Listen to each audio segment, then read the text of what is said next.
बाबा साहब अम्बेडकर कानून मंत्री के पद पर विराजमान थे, तब एक दलित बच्चा कलेक्टर बन गया। और दलित बच्चा कलेक्टर बना तो बाबा साहब अम्बेडकर ने यह क्यों कहा कि आप उसी बस्ती में जाओ जहां से आपने पढ़ाई करके यहाँ पर पहुँचे हो कलेक्टर के पद पर। तो इसी विषय पर साथियों, जय भीम, जय भारत, जय संविधान। कैसे हैं आप सब? आशा करता हूँ सब ठीक होंगे। साथियों, कल का वीडियो आप लोगों ने देख लिया, किस तरह से एक व्यक्ति जो मुझे जय श्री राम का नारा बुलवाने में लगा था, जिन्होंने नहीं देखा है तो मैं आई बटन में लिंक दे दिया हूँ, आप जाकर जरूर करना। मैं चंद्रोदय प्रताप सिंह। तो चलिए शुरू करता हूँ। साथियों, बात उस समय की है जब बाबा साहब डॉक्टर अम्बेडकर कानून मंत्री के पद पर विराजमान थे। तो बाबा साहब के समय में एक दलित का बच्चा आईएएस की परीक्षा पास करके कलेक्टर बन गया। जब वो बच्चा कलेक्टर बन गया तो बाबा साहब डॉक्टर अम्बेडकर को बड़ा गर्व महसूस हुआ, खुशी हुई कि भाई हमारे दलित समाज का बच्चा कलेक्टर बन गया। तो बाबा साहब अम्बेडकर ने अपनी खुशी व्यक्त की और पत्र लिख करके उस दलित बच्चे को बुलाया, पत्र भेज दिया ऑफिस से कि भाई मैं मिलना चाह रहा हूं। तो अब वो ये इस गलतफहमी में था कि शायद कुछ मांग रहे होंगे, रिश्वत वगैरह। तो दलित बच्चा वहां पे लेकर के वो रिश्वत बाबा साहब अम्बेडकर के ऑफिस पहुंचा। बाबा साहब अम्बेडकर जी पेपर पढ़ रहे थे। तो जैसे वो पहुंचा तो बाबा साहब अम्बेडकर जी ने उससे कहा कि आप नए नए कलेक्टर बने हैं। तो बाबा साहब अम्बेडकर से वो जो दलित कलेक्टर बना था उसने कहा, जी मैं नया नया कलेक्टर बना हूं। तो बाबा साहब अम्बेडकर ने कहा कि शासन ने आपको लाल बत्ती की गाड़ी दी होगी। तो उस कलेक्टर ने कहा, हाँ लाल बत्ती की गाड़ी मुझे दी है शासन ने। तो बाबा साहब डॉक्टर अम्बेडकर ने कहा, आप जिस गांव से पढ़ाई किए हो, जहां से आपने पढ़ाई किया है, उस गांव में आप दोबारा जाएं। तो ये बात तो उसे समझ नहीं आई, फिर वो चुपचाप खड़ा रहा वहीं पे। बाबा साहब अम्बेडकर फिर से पेपर पढ़ने लगे।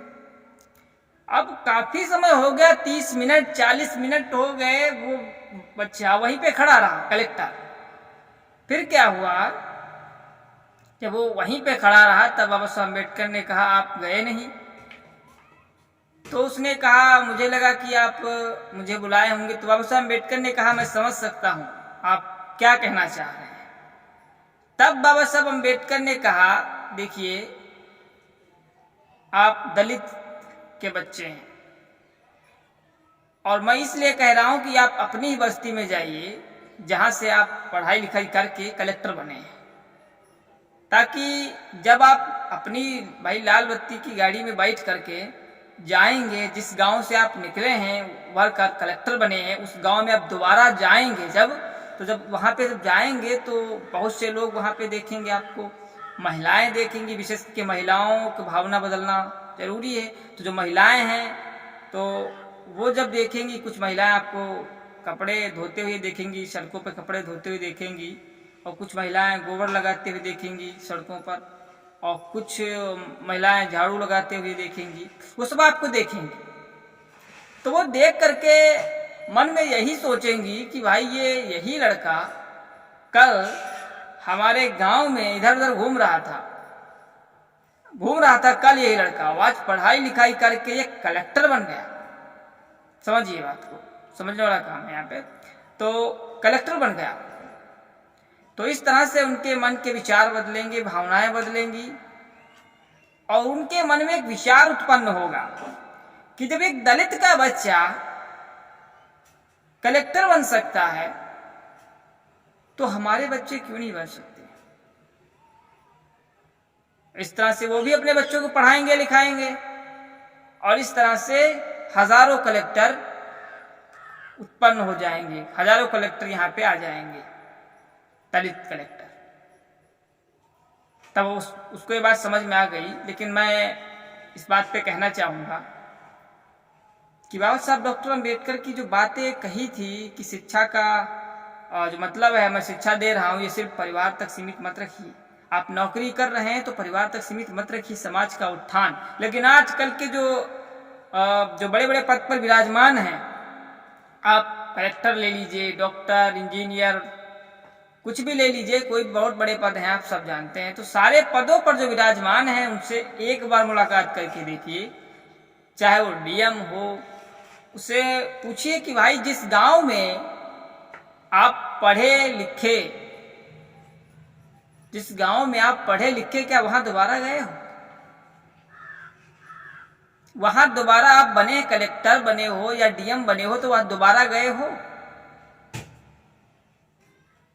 आप दोबारा वहां गए होते तो कम से कम और भी लोग जागरूक होते, उनके मन में विचार भावना उत्पन्न होती कि भाई मेरा बच्चा भी कलेक्टर बन जाए, मेरा बच्चा भी इस पद पर पहुंच जाए।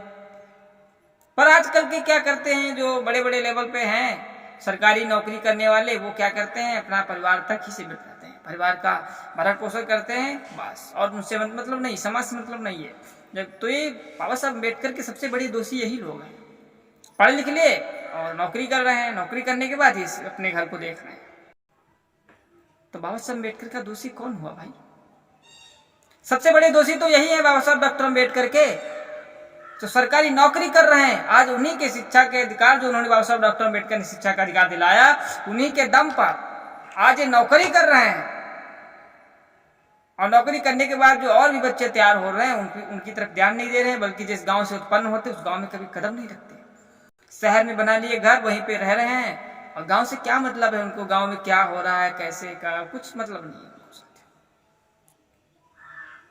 हमें बहुत सारे लोग देख रहे होंगे, तो साथियों आप सब लोग इस बात को समझिए, इस कहानी को समझिए, बाबा साहब डॉक्टर अम्बेडकर की जो विचार थे वो भी समझिए। तो साथियों आशा करता हूं कि आप, जो मैंने आपको ये कहानी बताई, ये कहानी समझ में आई होगी।